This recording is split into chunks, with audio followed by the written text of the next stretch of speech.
가장 큰 축복의 통로라는 말씀 제목으로 은혜를 나누고자 합니다. 한번 해보십니다. 가장 큰 축복의 통로. 예루살렘 교회에 박해가 임했습니다. 그랬더니 사도들을 제외한 모든 신자들이 각 지역으로 흩어지는 그런 역사가 있었습니다. 그 중에 빌립 집사님이 간 곳이 사마리아 성입니다. 빌립 집사님이 예루살렘에서 박해를 받고 쫓겨났지만 낙심하지 않고 복음을 전했습니다. 귀신이 쫓겨나고 안진뱅이가 벌떡 일어서고 중풍병이 고침받는 역사가 있고 하나님의 말씀을 받아들여서 사마리아 성에 기쁨이 충만하더라. 이 소문이 예루살렘 교회까지 들어가게 됐습니다. 그래서 예루살렘 교인들이 깜짝 놀랐습니다. 예루살렘에 남아있던 사도들이 어떻게 개취급하는 사마리아 사람들, 이방인 취급당하는 그 사람들이 하나님의 말씀을 받아들일 수 있겠느냐, 진상조사를 하기 위하여 사도 베드로와 요한을 파견합니다. 갔더니 엄청난 일을 베드로와 요한이 경험을 하게 됩니다. 성령 받기를 안수함에 사마리아 사람들이 성령을 받았다라고 간단하게 나왔는데 이건 충격적인 사건입니다. 하나님의 거룩한 역사, 마가의 다락방에 있었던 오순절 성령 사건은 하나님의 선택받은 정통 유대인들, 자기들에게만 임하는 줄 알았습니다. 근데 그 성령 사건이 그대로 개취급을 하는, 이방인 취급당하는 사마리아 사람들에게 고스란히 임하게 된 것입니다. 그들은 깜짝 놀랐습니다. 그러면서 그들은 그 사건을 통해서 깨달은 게 있었습니다. 하나님의 말씀. 예루살렘에 남아있는 사도들 큰 박해를 당해서 신자들은 다 흩어졌지만 자기들은 꿋꿋하게 예루살렘을 지킨 이유가 무엇이겠습니까? 예루살렘을 지키는 게 옳다고 생각했습니다. 그들이 기도하고 마음으로 결단해서 우리가 예루살렘 이 자리를 지키는 것이 옳다. 그러나 내용적으로 어떻게 됩니까? 성령을 받으면 예루살렘과 유대와 사마리아 땅끝까지 이르러 주님의 증인이 되라. 이게 사도행전 1장 8절에 가장 중요한 말씀인데 그 말씀에 불순종하고 있어요.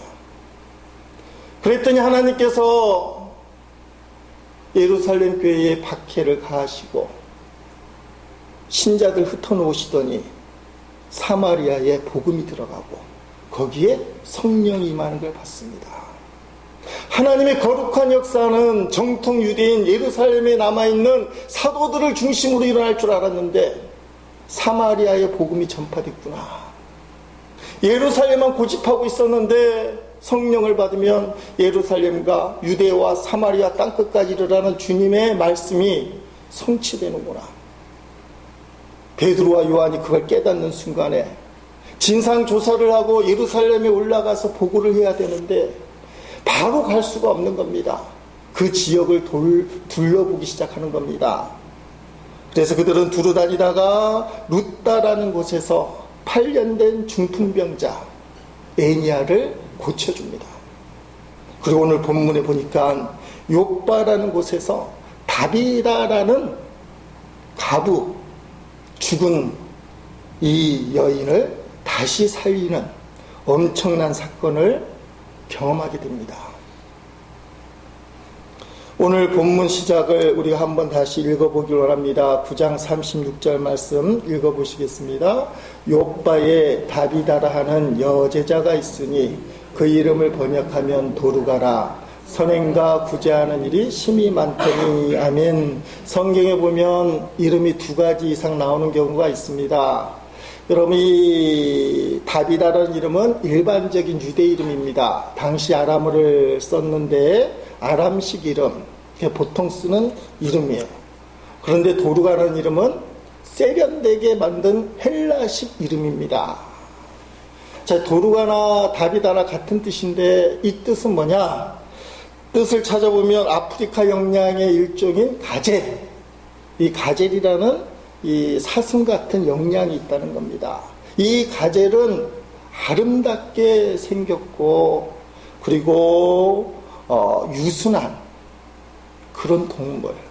이름을 지을 때 우리식으로 얘기하면 가젤, 영양, 사슴이라고 지었으니 아름다운 품위와 유순한 착한 성품, 그게 다비다 도르가라는 이름의 뜻입니다. 본문에 나오는 이 다비다는 이 이름의 뜻과 같이 참으로 유순하고 아름다운 인생을 살았다고 오늘 본문에 기록하고 있습니다. 이 다비다를 가리켜서 성경은 또 뭐라고 얘기하느냐? 여제자라 그렇게 표현을 하고 있습니다.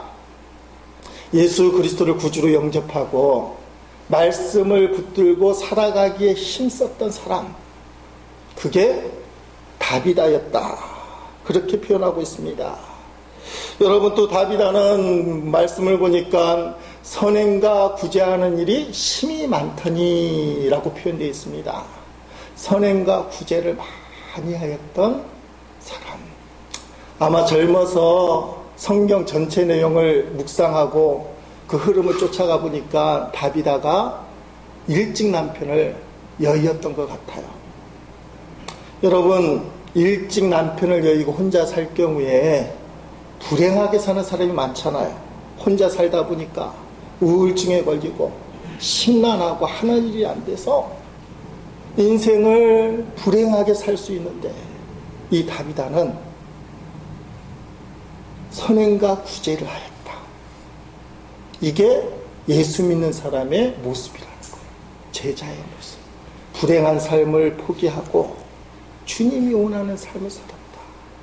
그래서 제자였고 선행과 구제에 힘썼다. 다비다의 선행과 구제는 남다른 특징이 있습니다. 첫째는 굉장히 조용하게 선행과 구제를 하였다.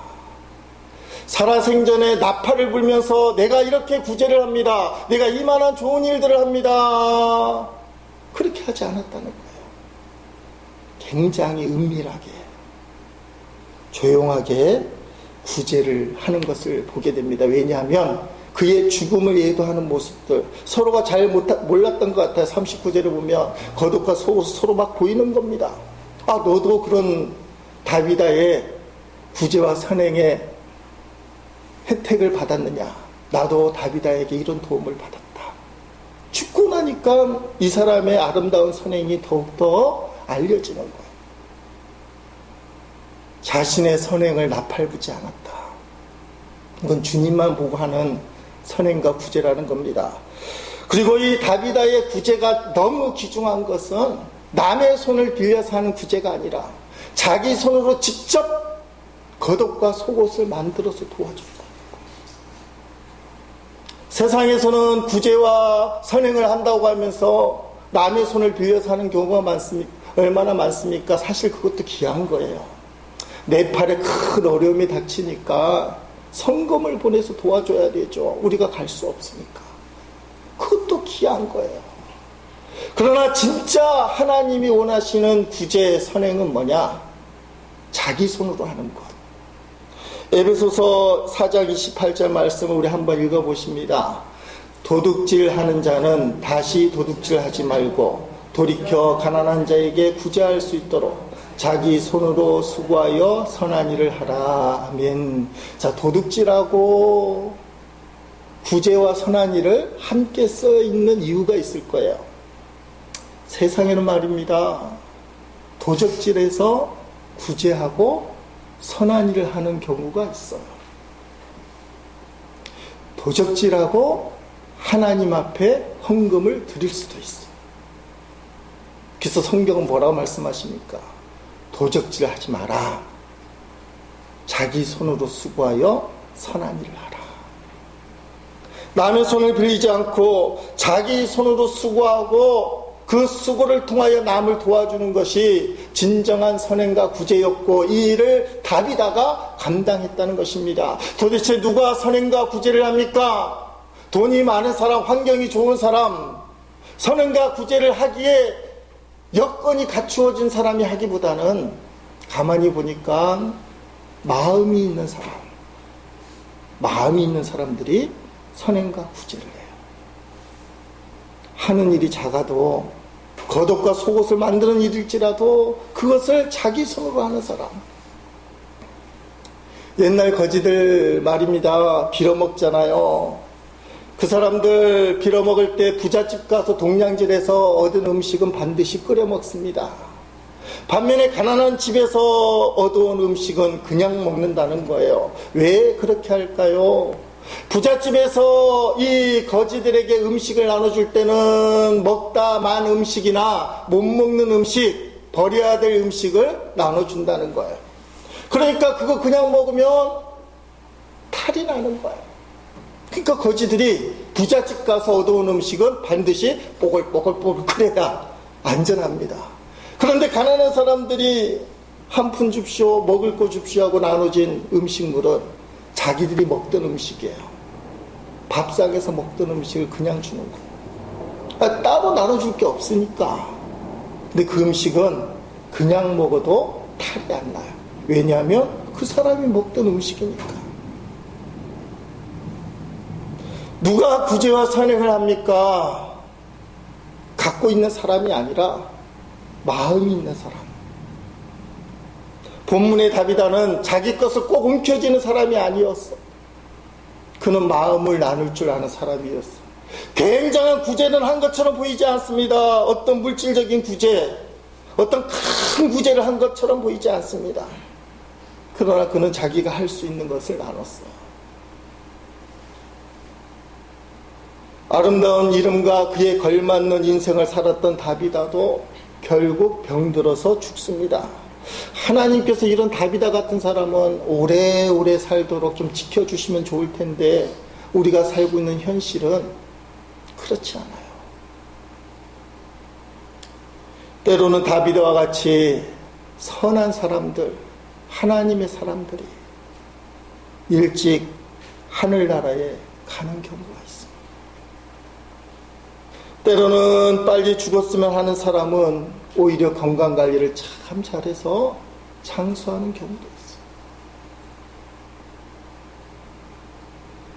여러분, 분명한 것은 누구든지 인생의 종착역, 죽음을 맞이한다는 겁니다. 이 죽음은 모든 사람에게 공평한 거예요.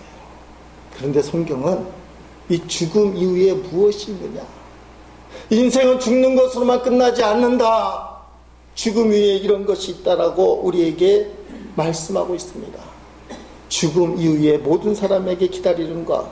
히브리서 9장 27절 말씀은 꼭 기억해야 될 말씀입니다. 한번 읽어보겠습니다. 한 번 죽는 것은 사람에게 정해진 것이요 그 후에는 심판이 있으리냐며. 여러분, 인생의 성적표가 말입니다. 이 땅에서 결정되는 게 아니라는 거예요. 사람들에 의해서 결정되는 게 아니라는 거예요. 물론 그 성적표도 참 중요합니다. 그러나 진정한 성적표는 죽음 다음에 우리를 심판하는 그분이 결정하는 거예요. 심판주 예수님이 저와 여러분의 인생을 결정짓는 거예요. 지난 4월 28일 날 세월호 사건 상고심이 있었습니다. 두 번째 재판이죠. 1심에서는 이준석 선장이 살인죄에서 벗어났어요. 살인죄는 아니다. 그래서 징역 36년. 그것도 대단한 거죠. 근데 2심에서 4월 28일에는 이준석 선장이 살인죄에 해당된다. 그래서 무기징역으로 선고가 내려졌어요. 여러분, 피해자들이 저 사람은 사형당해야 됩니다. 무기징역 당해야 됩니다. 아무리 외쳐도 소용이 없어요. 그 판결은 누가 합니까? 재판관이 하는 거예요. 아니, 옆에 있는 사람들이 저 사람은 죄가 없어. 아우성 치는 겁니다. 저 사람은 정말 그런 죄를 저지른 적이 없고 저지를 사람도 아니요 내가 보증하오. 아무리 그래도 재판관이 저 사람은 유죄. 그러면 죄가 있는 거예요. 이준석 선장이 아마 상고하겠죠. 그러면 대법원에 있는 재판관이 마지막 판결을 내릴 겁니다. 여러분, 여러분의 인생을 가장 최종 판결을 내릴 분이 누구냐? 우리 주 예수 그리스도. 다비다는 그걸 본 사람이에요. 내 인생의 최종 결정권, 내 인생의 성적표, 사람들에게 A뿔 받기 위해서 노력하지만 예수님이 마지막 F라고 하면 실격이에요. 비록 사람들에게 때로는 C, D, F를 당한다 할지라도 예수님이 우리에게 A뿔을 주면 그 인생은 성공하는 인생이에요.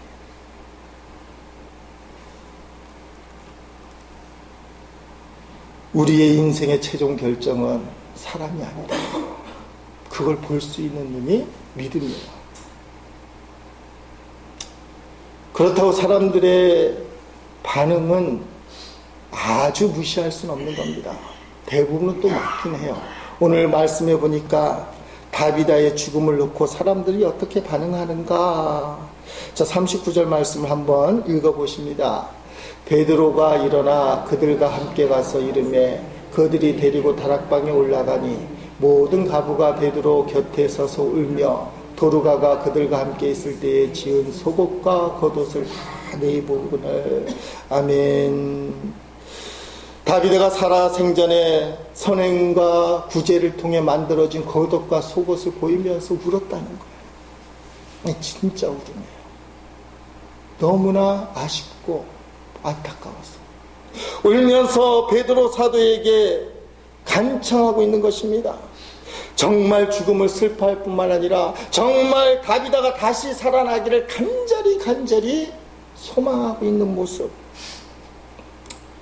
여러분, 우리가 상식적으로 성경에 나오는 겉옷과 속옷을 알아야 되는데, 이 겉옷은 옷이라기보다는 겉에 이렇게 둘러다니는 망토 정도. 밤에 잠잘 때는 그걸 이불로 사용합니다. 깔든지 덮든지, 낮에는 둘둘 말아서 이렇게 걸치든지 입든지 하고는 그것이 겉옷. 자, 속옷은 뭐냐? 우리가 생각하는 속옷 런닝이나 팬티가 아니에요. 그 겉옷 속에 입는 일반 옷. 그러니까 속옷은 일반 옷이에요. 그 겉옷보다 속옷이 중요하겠죠. 자, 이 겉옷과 속옷을 다비다가 소리 소문 없이 많은 사람들에게 만들어줬다는 것입니다. 그게 죽음 다음에 향기를 바라는 거예요. 향기를. 다비다가 이런 일들을 했구나. 여러분, 어떤 사람이 죽고 나서 안타까움이 드는 사람이 있어요. 그런데 아이고 잘 죽었다. 아이고 이제야 죽었어. 이런 사람이 있을 수 있어요. 북한의 김정은이 죽으면 잘 죽었다 할까요? 여러분 어떻게 해야 될지 모를 것 같아요. 이제야 죽었어 할까요? 또 다른 평가가 있을 수 있어. 야, 그 사람은 살아있을 때 구두쇠냐, 구두쇠. 돈밖에 몰라. 돈독이 올라서 눈물도 피도 없고 가족도 없고 사람도 없어. 평생 돈만 모으다가 간 사람이야.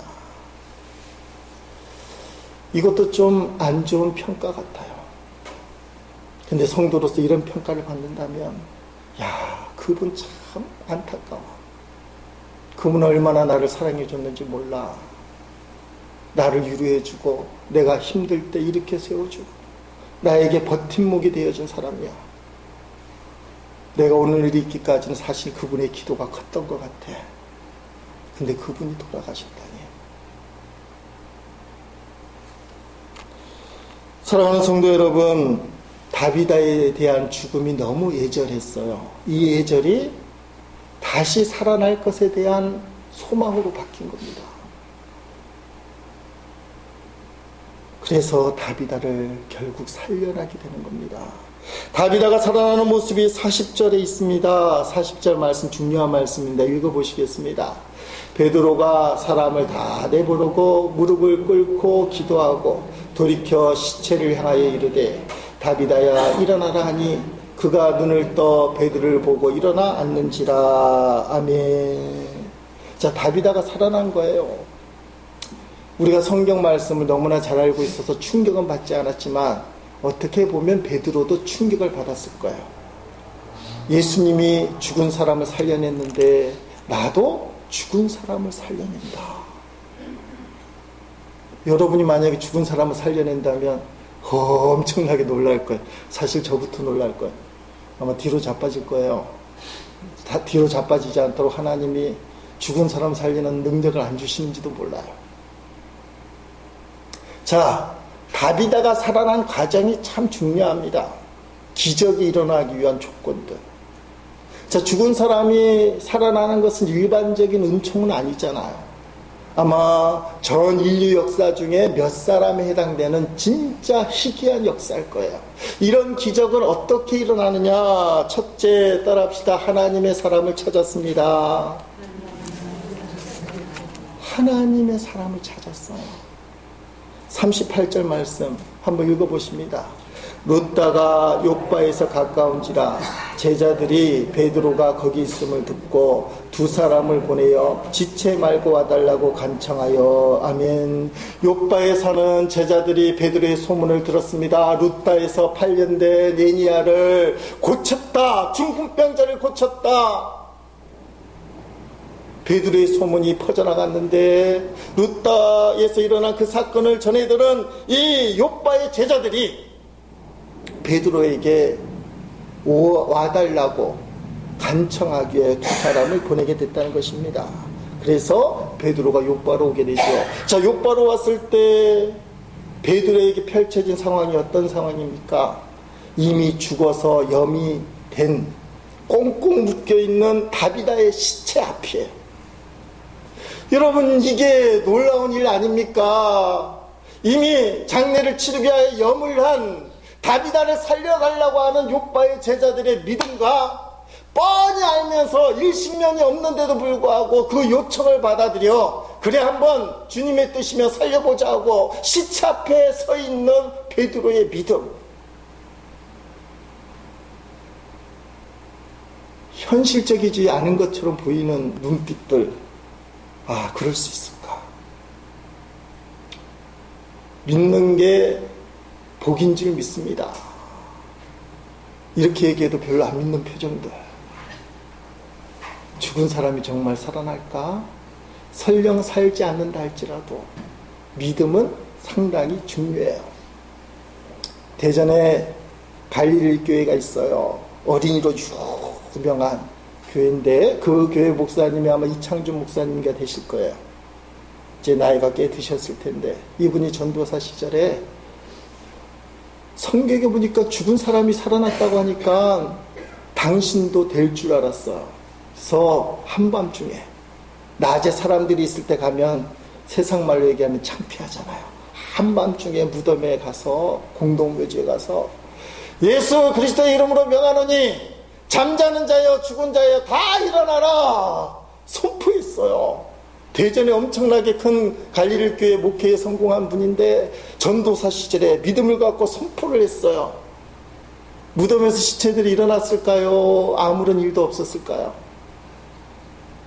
아무런 일도 없었어요. 자, 그랬더니 믿음을 포기하고 인생을 망쳤을까요? 주님이 그 믿음 보신 거예요. 아니, 나에게도 혹시나 이런 역사가 일어나지 않나 말씀을 붙들었던가요? 호기심일지 모르면 좀 유치하잖아요. 전도사가 돼갖고 말이야 그걸 이성적으로 판단해야지. 한밤중에 공동묘지 가서 잠자는 시체야 다 일어나라. 어떤 시체가 일어나겠어? 아무리 예수의 이름으로 선포해도 일어날 수가 없는 거잖아요. 근데 그 자세를 보시는 거예요. 여러분의 이성은 죽은 사람 살아나는 거 본 적도 없고 성경에만 있다 맞아요. 이 믿음을 왜 얘기하느냐? 오늘 너무 이성적인 시대, 따지는 시대, 오늘 이 믿음이 필요하다는 거예요. 주님, 저에게 이 믿음을 주옵소서. 욥바의 제자들처럼 죽은 시신 염까지 다 해놨는데 살려주십시오, 살릴 줄로 믿습니다 하는 믿음. 뻔히 죽은 줄 알면서도 시체 앞에 덕하니 서서 그래 한번 주님의 뜻이며 살아나나? 믿음을 가지고 있는 베드로의 모습. 사실 이 믿음이 저도 아쉽고 여러분도 아쉽잖아요. 주님은 이 믿음을 기뻐하시는 거예요. 두 번째 따라합시다. 그곳에 있는 사람들을 다 내보냈다. 자, 40절 말씀을 다시 한번 읽겠습니다. 7번 시작. 베드로가 사람을 다 내보내고 무릎을 꿇고 기도하고 돌이켜 시체를 향하여 이르되 다비다야 일어나라 하니 그가 눈을 떠 베드로를 보고 일어나 앉는지라. 아멘. 사람들을 다 내보냈습니다. 여러분 한번 생각해 보십시오. 요새 쇼맨심이 강한 목사님 같으면 어떻게 하겠습니까? 여기 다비다 시체가 있습니다. 여러분, 내가 예수의 이름으로 한번 일으켜 볼 테니 여러분도 함께 중보기도 해 주십시오. 그리고 다비다가 살아나면 이 일의 증인들이 되어 주십시오. 멋있잖아요. 아마 카메라도 몇 개 이렇게 설치하고 다 알릴 거 다 알린 다음에 다비다 일어나라! 벌떡 일어나면 왕창교회 부흥하는 거, 출세하는 거. 베드로는 그렇게 안 했어요. 목사인 저도 요새 목사들이 너무 쇼하는 것 같아요. 교회들도 어떻게 보면 쇼해서 사람들을 모으는 것 같고. 베드로는 하나님께만 집중하기를 원했어요. 하나님께 집중하는데 걸림돌이 되는 것은 제거를 했어요. 사람들은 안중이 없었다는 말입니다. 이건 하나님만이 하시는 일이니까. 오늘 우리 가운데 응답받아야 할 문제가 있다면 그 기도 제목을 놓고 하나님께만 매달려야 되는데 부수적인 게 너무 많이 따라오는 경향이 있어요. 우리 기업의 어떤 문제를 해결하기 위해서 기도하는데 하나님만 생각나는 것이 아니라 이 문제가 해결받지 못하면 누구는 어떻게 되고 누구는 어떻게 되고 나는 어떻게 되고 사람들이 보따리로 따라와서 기도를 못하게 만들어요.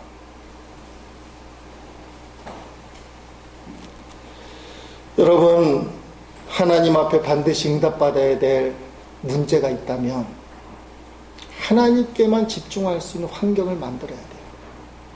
그래서 때로는 기도원에 가야 됩니다. 때로는 예배당에 와서 홀로 기도할 때도 있는 거예요. 가끔씩 한밤중에 와서 기도하는 분들 보면 대단하다고 생각합니다. 예배당에 시커먼 데 앉아서 기도하는 거예요. 그래서 가끔 불을 켜주고 싶어요. 어느 때는 전기세가 가더라도 낮에 강단에 있는 이 불은 계속 켜놓고 싶은 마음이 있어요. 하나님께만 집중하려는 노력. 자, 세 번째 따라합시다. 무릎을 꿇고 기도했다. 시체를 앞에 두고 무릎을 꿇고 기도했습니다. 그것은 두 가지 이유 때문인데 하나님의 뜻을 알기 위해서 무릎을 꿇었어요. 다비다 죽은 시체가 살아나는 게 하나님의 뜻인지 아닌지 먼저 알아봐야 되는 거예요. 두 번째 아주 중요한데 따라합시다. 기도해야만 하나님이 역사하신다.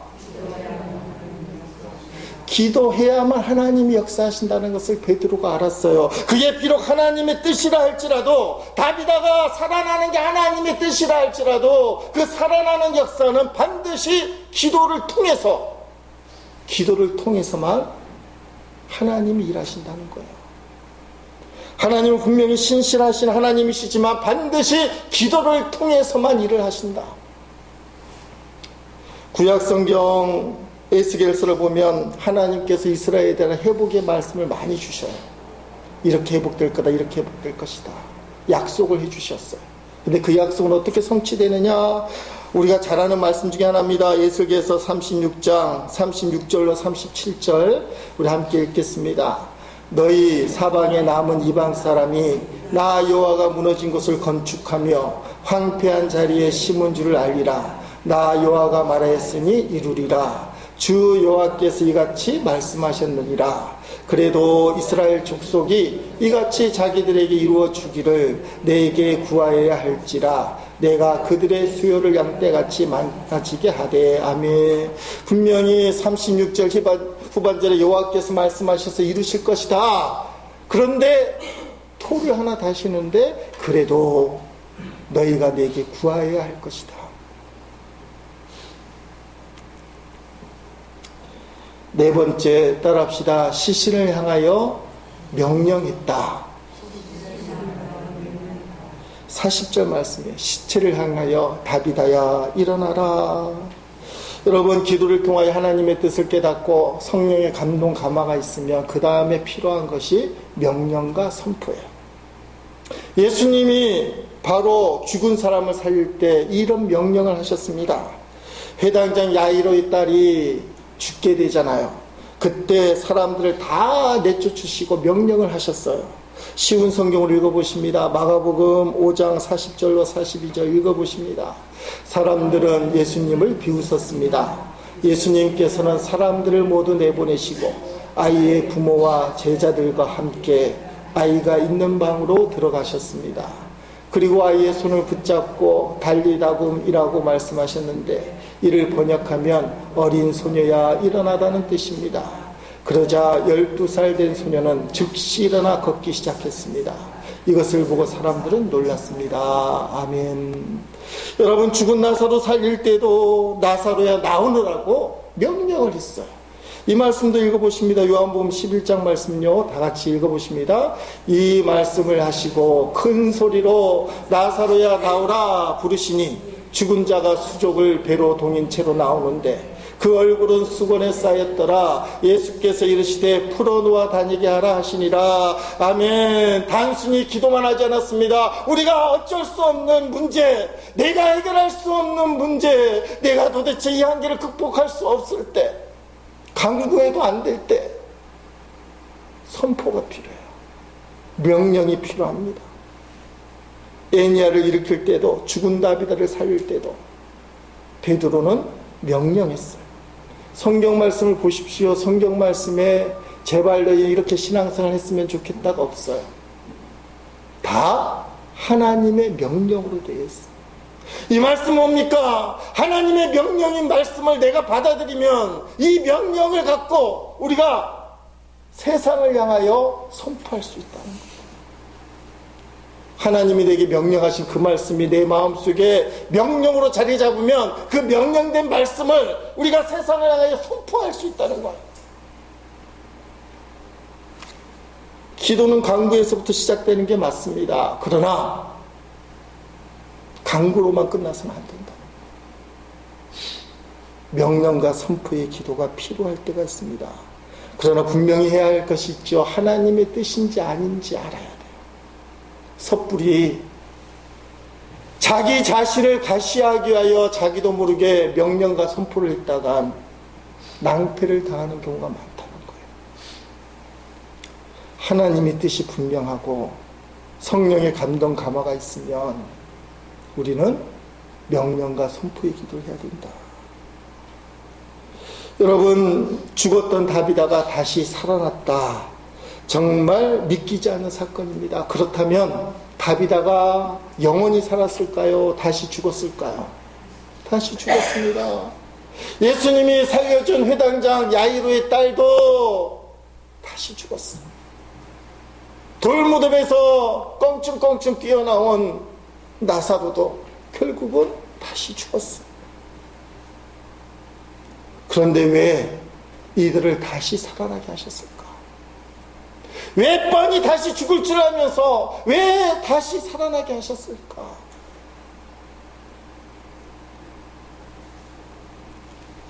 주 예수를 믿게 하기 위함이다. 그래서 기적이 필요하다는 거예요.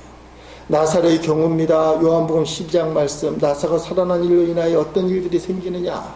요한복음 12장 9절로 11절 말씀 읽어보십니다. 유대인의 큰 무리가 예수께서 여기 계신 줄을 알고 오니 이는 예수만 보기 위함이 아니요 죽은 자 가운데서 살리신 나사로도 보려 함이로라. 대제사장들이 나사로까지 죽이려고 모이하니 나사로 때문에 많은 유대인이 가서 예수를 믿음이라. 아멘. 자, 다비다의 경우 오늘 본문 말씀입니다. 42절 말씀 읽어보십니다.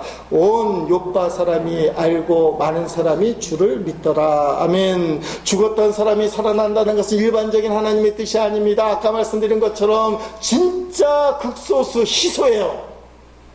우리가 믿기지 못할 만큼 희소한 거예요. 그럼에도 불구하고 왜 죽은 자를 다시 살아나게 하셨을까? 예수를 믿게 하기 위함이다. 지난주에 일에 보았던 8년 된 중풍병자 애니야도 마찬가지였어. 35절 말씀 읽어보십니다.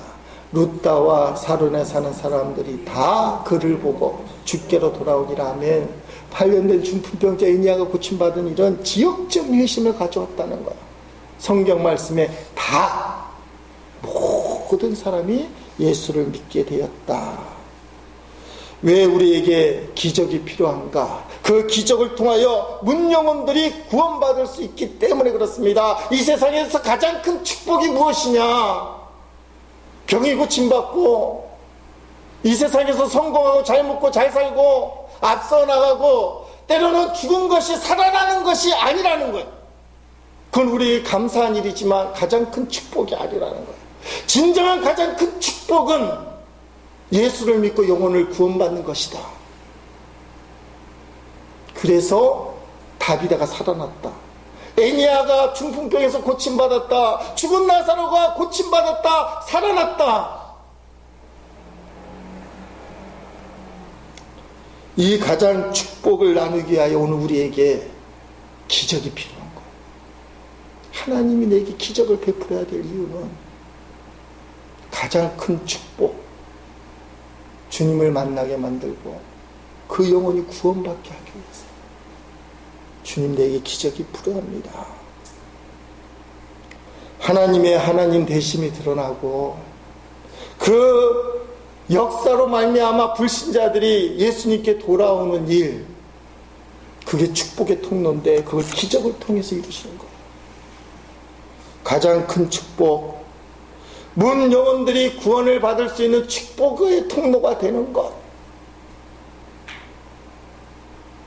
그래서 우리에게 기적이 필요하다고 간구하고 여러분의 삶 가운데서도 기적이 일어나기를 주의 이름으로 축원드립니다. 근데 그것이 기적으로만 끝나는 것이 아니라 더 큰 축복의 통로, 문 영혼들이 주님께 돌아와 구원받는 역사가 여러분에게 주어진 기적과 은혜를 통하여 풍성하게 일어나기를 예수 그리스도의 이름으로 축원드립니다.